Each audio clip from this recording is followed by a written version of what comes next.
बच्चों आज हम पढ़ेंगे इंडिकेटर इलेक्ट्रोड्स के बारे में। इंडिकेटर इलेक्ट्रोड जो है वो रिस्पॉन्स करती है कि कितनी कंसंट्रेशन है आयंस की जिसको हमने एनालाइज करना है। ठीक है, तो उस depending on the concentration potential change होता है। तो पोटेंशियल ऑफ इंडिकेटर इलेक्ट्रोड को हम कैसे मेज़र करते हैं? It depend upon concentration of analyte ion present in the sample. Okay, so there are two type of indicator electrodes. First one is metal indicator electrode, second one is ion selective electrode. Metal indicator electrodes is of four type. First one metal electrode of first kind, second one metal electrode of second kind, and third one metal electrode of third kind, and fourth one inert electrode. And ion selective electrodes जो होते हैं, these are of two types. First one glass electrodes, second one membrane type electrode. But membrane type is not in your syllabus, so I will discuss only glass electrode. So firstly I will start with metal indicator electrode. तो metal indicator electrode potential जो होता है in case of metal indicator electrode, it does not directly analyze concentration of ions present in the sample, while its potential is determined by redox potential of the solution. Okay, तो जो इसका potential होता है वो directly analyse नहीं होता कि depending upon the ion concentration के ऊपर नहीं डिपेंड करता, हमें उसके लिए रिडॉक्स पोटेंशियल निकालना पड़ता है।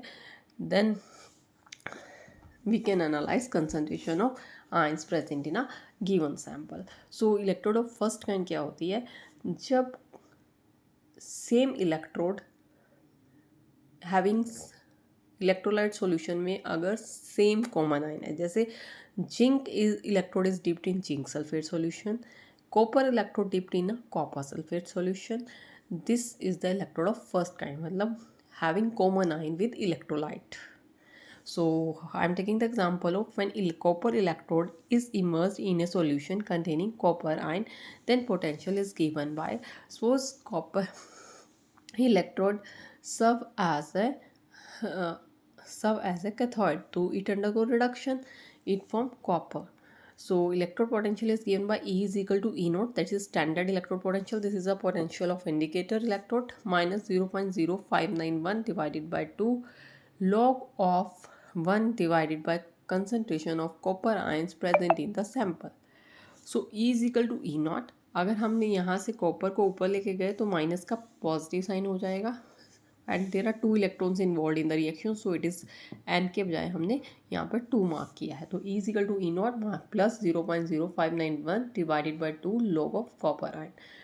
इस इलेक्ट्रोड की कुछ लिमिटेशंस हैं. First one, it may be pH dependent. ये pH डिपेंडेंट भी हो सकती है कि स्पेसिफिक pH पे ही काम करेगी. It can be easily oxidize होगी तो ये अपना काम नहीं करेगी, means it can undergo a colour change या उसके ऊपर कोई कोटिंग आ जाए तो इट कैन नॉट वर्क. जैसे iron can also undergo oxidation, rusting हो जाती है, ऐसे ही ये भी एक इलेक्ट्रोड है, इस पर भी कोई भी कोटिंग हो सकती है when it is expose to atmosphere. So it also give non reproducible response. इसका रिस्पॉन्स ज़्यादा बेटर नहीं आता कि नॉन रिप्रोड्यूसेबल होता है कि सपोज पहले कुछ और रीडिंग आई, सेकंड रीडिंग कुछ और आई, थर्ड कुछ और आई, तो नॉन रिप्रोड्यूसेबल रिस्पॉन्स है, कॉमन रीडिंग नहीं आ रही. जैसे हम टाइट्रेशंस में 3 टाइम्स रीडिंग लेते हैं टू गेट एक्यूरेट रिजल्ट्स, तो मतलब they are not giving the same result each time, so non reproducible results. Okay.